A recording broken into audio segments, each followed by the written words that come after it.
I've got the power. Woo. All right. Cool. So, Lynn, welcome. Yeah. Haven't talked to you in a while. Huh? Haven't talked to you in a while. Yeah, it's so nice of you two to allow me this chance to see if I'm a good fit, because I really have no idea. I'm sure I'm on the older age, but That doesn't matter at all.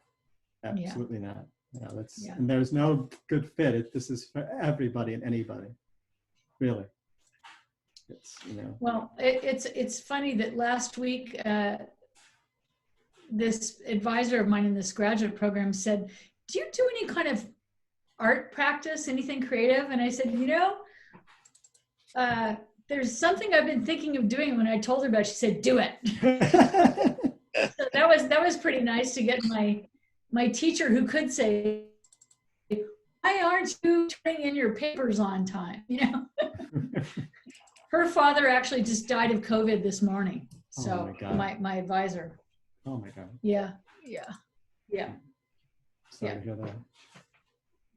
It's we're in a very challenging time. It's an understatement.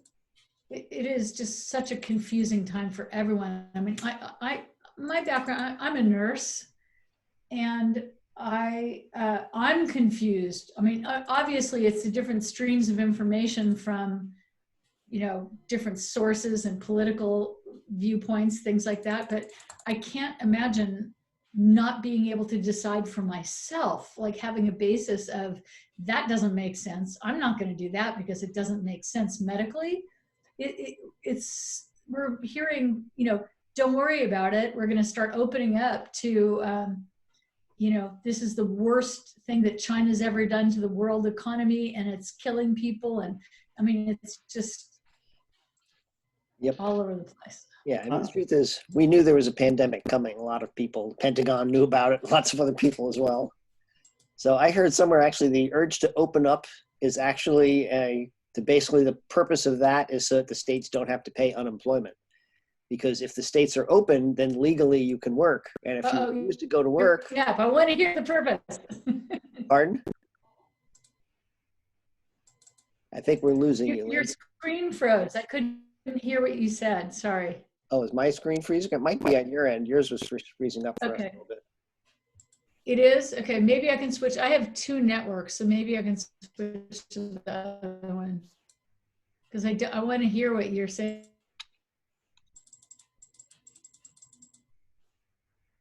I'm having internet problems too. Okay. Actually. Are you there? Are you? You just froze up for me, Lynn. I might have to come back on. Oh, there you are. There we go. Big delays. Sorry, I switched to another network. Oh, there you go. Maybe that'll be better. We'll see if that's better. So what were you saying about? So somebody was saying that the real reason that the states want to open up is so they don't have to pay unemployment benefits. Because when the states are legally closed, then they have to pay the unemployment. But if they're legally open, even if nobody goes to work, then they can say, oh, we can't give you unemployment because you're choosing not to go to work. I have no doubt. That's one thing that makes a lot of sense, is that it's an economic decision. Mm-hmm. Because they're apparently paying out so much in unemployment now, they're going to run out of money very quickly. They're paying out billions of dollars, all these states, and they can't afford it. And rather than just admitting that, they're like, it's important to go back to work. And they're couching it in these freedom terms, which is, so the people straining to go back to work, let's see how they feel about it in a couple of weeks. Right. But at the same time, there are real freedom issues that, of course, then get clouded. And then it's like, well, if you're concerned about freedom, then you're a right winger, some kind of right wing nut job. So it serves a lot of masters. But anyway. Yeah, it's not just all that. It's also that this is part of a pretty solid traditional propaganda script. So, I mean, it's right out of the playbook. So. So I mean, and having the president basically call out the state for his followers to protest that, and then protesting. So it's really kind of orchestrated in many ways too, for political purposes as well. Yes. This disruption and this, this certain style of propaganda that has become very popular with authoritarian takeovers. So. Yes, that's what it seems like. It seems like a real opportunity for them to, you know, I mean, what's going to happen with the voting? Yeah, it's a perfect storm. They're trying to kill the Perfect storm. post office too. Yeah, post So- office. That's right. That's right. Yep. So be that as it may. Yeah, we should. So we have this course. You're familiar with the course. You're familiar with integral theory, apparently. You are well. Pretty. I mean, I'm a little rusty, but I'm sure you'll be fine. my Zen group trades in integral too. So we do a lot of talking about shadows. I've taken quite a few group courses with our, I tend to gravitate towards our European Sangha. So I'm with a lot of Dutch and English and Polish and Spanish, Norwegian mathematicians. I love it. That's cool. That's wonderful. Yeah. Very cool. And of course, you have no experience with media, right? No, I mean, I worked in a magazine. I worked at San Francisco Focus magazine back when KQED was in its, you know, heyday in the 80s and actually early 90s. And I was a senior class book editor in high school. I've taken photography classes, but I've written some screenplay portions and taken some classes, but I've never done anything. I actually wrote a story, and I think Mark, I probably told you, but I wrote a story that HBO ended up buying it, and they wanted to develop it, and they did write a script, and I'm glad that it didn't get made. Yeah. Oh, really? So that's my experience. Yeah. Oh, so you've been around the fringe a bit, you know. Fringe, very fringy. Yeah. Yeah. That's fine. No, I mean, you don't have to have any media experience, and you don't even have to know integral theory, you know. So that's, you know, so you're ahead of the game with integral theory, at least, you know. Mm-hmm. And do you have, I mean, what we do is we have a project that you're going to be focusing on, but it's not required for you to have one in mind or anything. But if you do, then you could bring that in too. So I don't know if you do or not, but either way, it doesn't matter. I'd say, you know, this very self-led graduate degree, I'll just say a few lines about it, through Goddard. It's a low residency program. And they have several different concentrations. They have consciousness studies.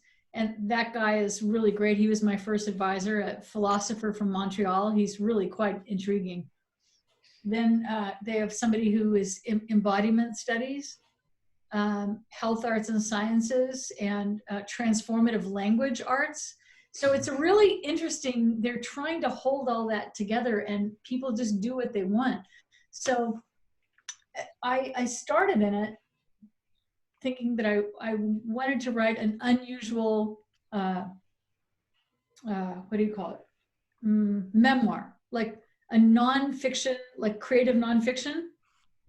Because, you know, I grew up in a military family. I have these aspects of my family that have been kind of very American, you know, Southern slavery history, but, and then living in Hawaii. But it's a big topic to try to handle and figure out what to do with it when I don't want to be, didn't want to get an MFA. So they're helping me, but it really isn't any help in figuring out what I want to do with something. But my professor said, you know, it seems as if what you're looking at, all these different streams of, you know, is it feminism? Is it environmentalism? Is it health and medicine? Is it neuroscience? Is it consciousness? That it all comes down to it's restorying, you know? And so that certainly seems to be a current thing because everybody's being hit with that. And so I have nothing personal that I need to do, but I think that the idea of people being able to do that is really important. So. Cool. Beautiful. Yeah. Okay. All right, and let's see what else we got here. Are you, you're obviously in the Bay Area and you're in isolation as we all are, right? with your family?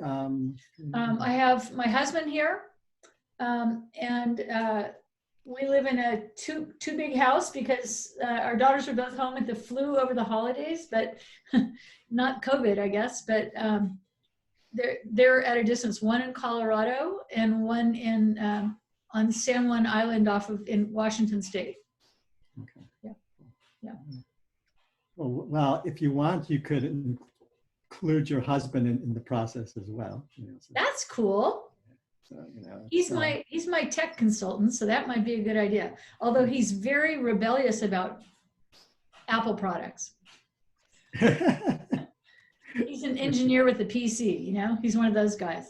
Big screens, the spreadsheets. I used to be a PC person, so I know. Yeah. You're an Apple person? Yes. That makes life easier for film because iMovie is just kind of a gimme. And if you're an iPhone person as well, the iPhone talks to the Apple for the Mac very well. Right. I love my iPhone, and my husband thinks I'm addicted, but I also did get iMovie. That was why I got my first Mac, because I wanted to do something with my home movies, the footage I'd taken of my kids and their friends. And that was somewhat of a disaster. I'm not a techie. Well, that's okay. You don't have to be.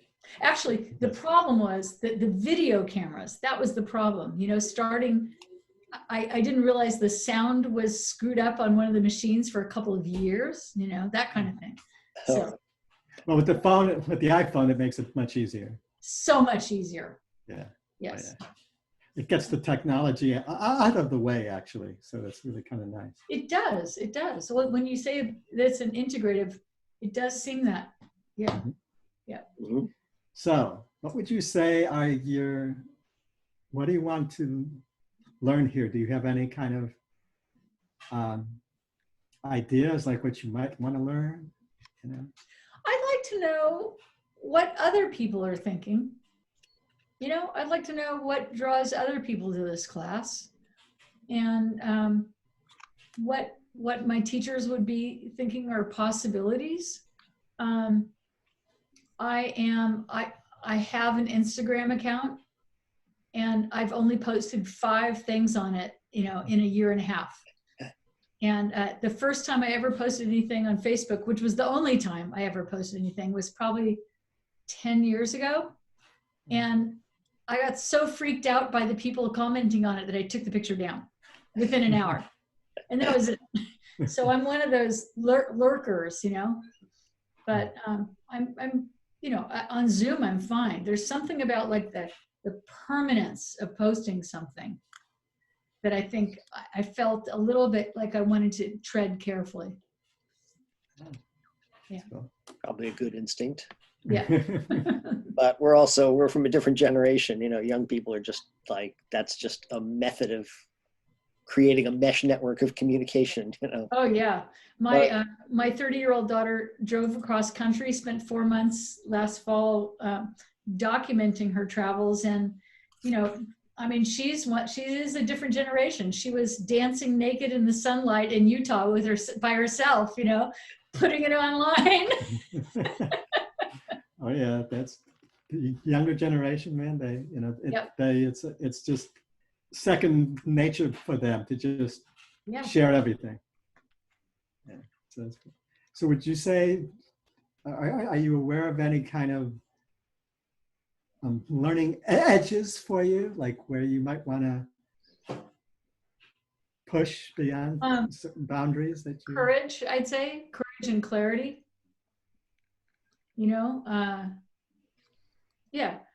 Distilling things and acting rather than thinking.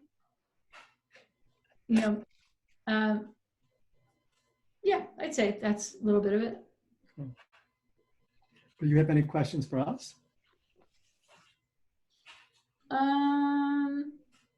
So it's 14 weeks? Yes, including the orientation and the introduction, and then 12 weeks of 3 weeks per module, and there's 4 modules. So that's how it breaks down. And what are the modules? The module. Yeah. You can go ahead, Jonathan. Yeah, so it's the first one is on inception. How to come up with an idea and Oh, be in the zeitgeist to incept the idea. Not the movie Inception, but inception practices. And then there's design, which is the design process of how you're actually trying to concretize some of these things. And then there's the production and post-production, where you actually have 3 weeks to do something. And again, it's not really about the project. We're not looking to you to create some incredible, huge thing. It can be one shot if that's what, motivates you. And then the final one is the reception practices, which is sort of, once you have this thing, how do you set up the state of mind and the structures for reception? Like, where is it going to be shown? How are people going to receive it? How are they going to get into the mindset for reception? that sounds really inclusive. Yeah. It's the whole arc. Yeah. So it's Sounds really, fascinating. and the inception process, and probably most of it, but especially the inception process, that can help you with everything from writing and any kind of creative process, to be able to tap into what is calling you, you particularly, and for the collective. Mm-hmm. So you'll learn these practices to help you kind of tap into that. Oh, it sounds great. I love brainstorming, and I love, self-directed, kind of coming up with an idea and then elaborating on it and feeding in with other people. And I like that kind of thing. So. Perfect. Yeah. There you go. So you're perfect for the course. That's right. And one of the nice things too is that we'll break people up into groups, typically 4 groups of 3 people each, depending how many people are in the class or so, 3 or 4 people, and you can meet with them via Zoom other times, and you kind of all end up working together and helping each other out in your inception, and even whatever your personal growth edges are, you all kind of work with each other. And so it ends up forming kind of a collective intelligence field, and then even the groups working cross with each other end up connecting really nicely too. So we had great connections at the group. That's great. Well, sounds fascinating. Where are you, Jonathan? I'm in the Bay Area as well, Mountain View. Mountain View. Oh, so you're both down there. We're both Mountain View, yeah. Yeah. So we have a couple Where are of you? technical questions, right, Jonathan? You see that? Right. Is the 11 a.m. Pacific time for the course sessions workable for you? Any day but Thursday. Well, right Is it now every we're day? shooting for Mondays. Oh, Mondays? That'd be fine. And also what we do is, besides the lecture, the weekly lecture and Q&A, which is going to be Mondays most likely, then most likely on Wednesdays we'll have what we call the community of practice, which is optional, where participants bring in their individual projects, or a question or a topic area that you want to learn more about, and we work. So it's kind of like a working session with us. Great. That sounds wonderful. So rather than kind of be out there just struggling, you can present it, and it's like a workshop. Yeah. Yes. Yep. And we'll figure out a time for those. Where are you? I'm in Piedmont. Oh, okay. Cool. Yeah. But I think I've told Mark I went to Homestead High my freshman year. Oh, okay. Yeah, so I know that area down there. Local. Yep. I have a friend in Piedmont. My son's in Oakland, so.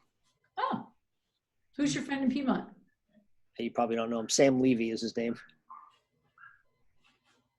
He's been living in Oakland for years. He's, I think, a lifelong Oaklander. Good comedian there too, Moshe Kasher. You know him? No, I don't. A wonderful Jewish comedian, Oakland kid. And he's got a great story, because he was like a major drug addict and juvenile delinquent, and went into rehab when he was a teenager and got out of rehab at age 16, having gone through the entire arc of extremely self-destructive drug use. And now he's married with a kid. He's kind of settled down, but he's a really great comedian, Moshe Kasher. I'd love to know more about that. I see you have a background in magic. I do have a background in magic. I'm a magician. magician. Wow. You probably know my first cousin, Johnny Gone. Oh yeah, wow, that's your first cousin. My Wow. first cousin. I've never met. I think I might have met him once. I went to his workshop once actually when he Oh, wasn't you there. have? But Yeah, I we've went been there. there. He's I went there super with friends. inclusive. He's really kind of a. I just sent him all this family silver. He didn't want it. Wow. He So had his Mark, family Johnny silver. Gahn is like a legendary illusion designer. He works with all the biggest, like David Copperfield, my friend He's Franz Ferrari. He designs illusions with them and builds illusions, and he's one of the top guys.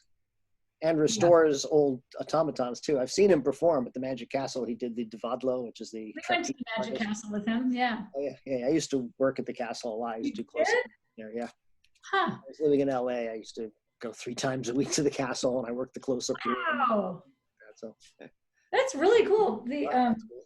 how's Johnny doing? Well, he turned 80, and they had something at the Magic Castle. You know, he actually he did magic, which is really rare, I think, for him to actually. Yeah, definitely. As I say, I've seen him perform the Devadlo, which is the trapeze artist. It's a little trapeze artist about this high riding on a trapeze, and he does loop the loops and does a flip and catches it. And Yeah. it's an old trapeze like automaton from like the 1870s probably, something I like didn't that. know how you pronounce it. I've seen that in writing. I think I have an article about it. Devadlo, yeah. Yeah. That was Oh, pretty fun to see, actually. It's quite fascinating.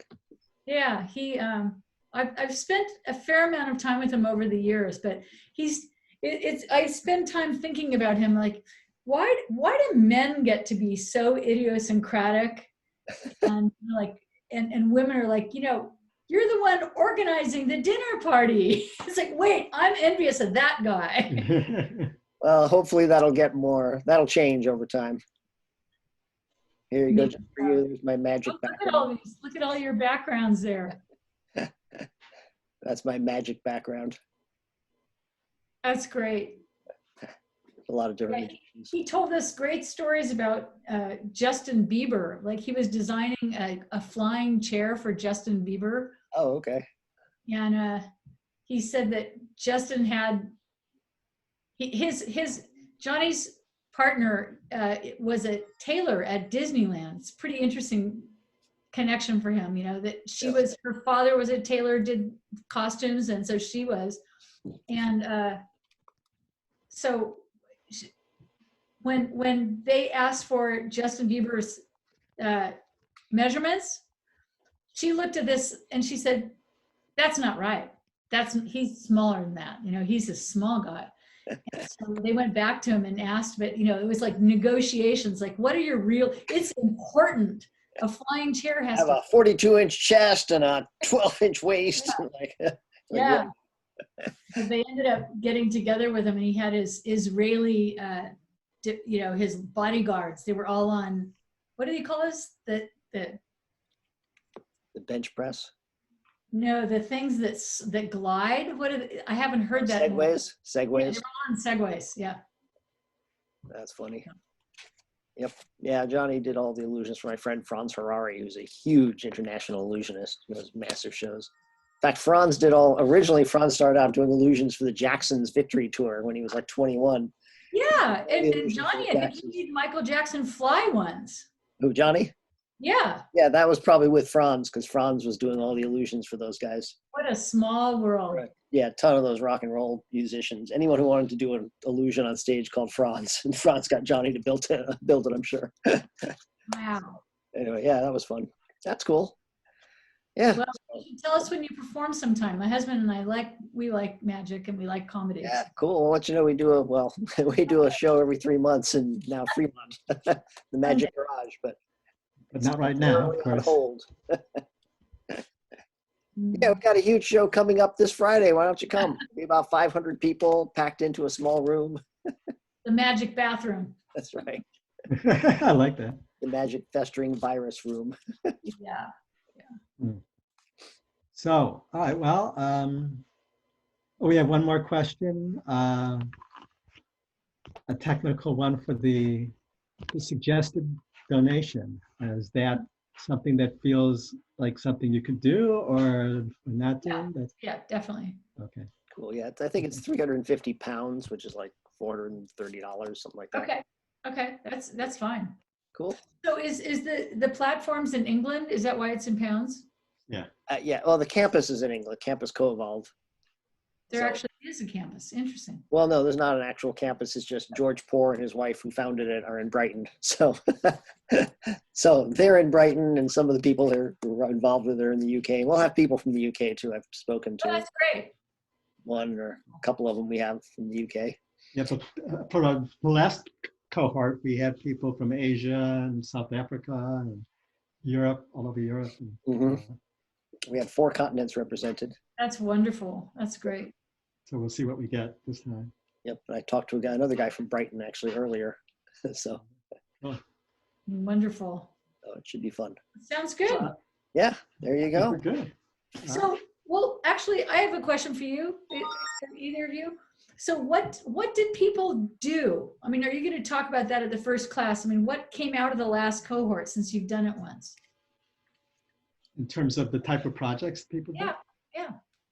It was a full range. I mean, it was everything from, somebody was working on a promo for an app. Another person shot a single shot inside of an ancient library and just did a kind of poetic kind of riff over the shot. Everything in between. She was processing that. We had someone else who did a sort of mock commercial for sleep, as if it was a pharmaceutical, this amazing thing, and here's all these benefits of this new incredible thing, and based on a book by Shepard, I think, a guy who's a sleep researcher at Stanford, who kind of put this thing, what if we could offer you something that could improve your emotional health, physical health, and all this other stuff. It's a full night's sleep every night, and that was sort of the. That's great. But she was working on other things as well during that. We had someone else who made a short film that really surprised us because we hadn't seen any of it. And then the last day she brought out this film. We're like, wow, that's like really, wow. And it was her first film that she ever made. Mhm. And it was amazing. It was it was great. Yep, we had somebody else who was storyboarding a whole animated thing while working with his group on other stuff separately. So a lot of people who weren't just working on their projects, the class was informing their work on other things as well.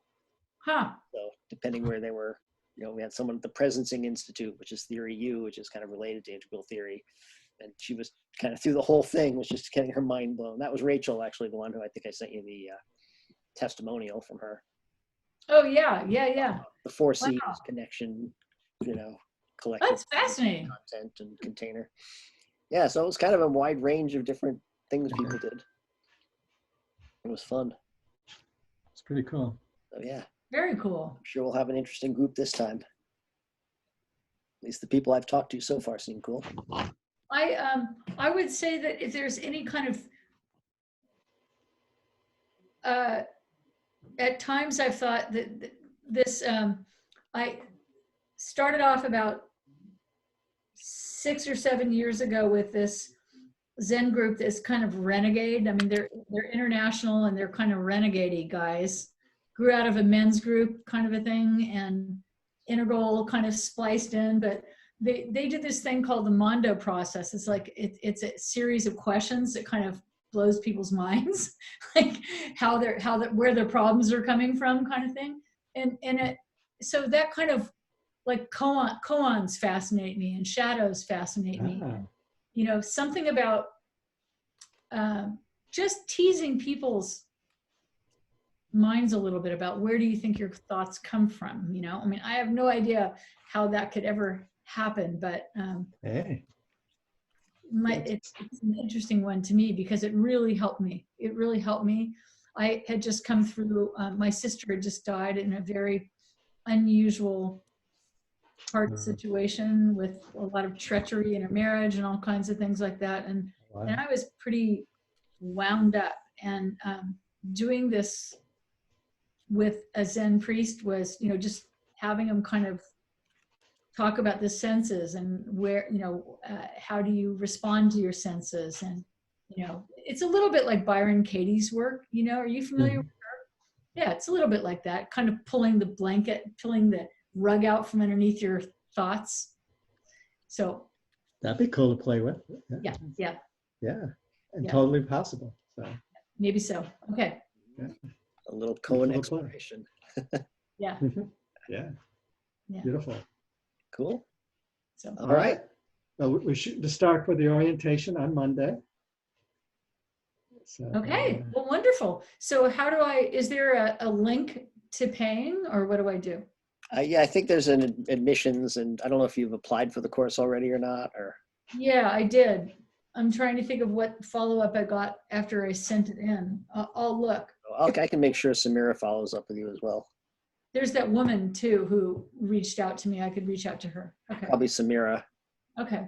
Okay. Or- So is it okay if I join you then? Yeah, absolutely. Okay. oh, we love it. All right. Okay. Good. You Yeah. passed the audition. All right. Thank you. This will be really fun. Oh yeah, we Absolutely. look forward to it. Okay. Awesome. Well, good to see you. All righty. Okay. Have a very good Good to night. see you soon. Yeah. Night. Thank you very much. Yep. Bye. Bye. Take good care, you guys. Oh yes. You too.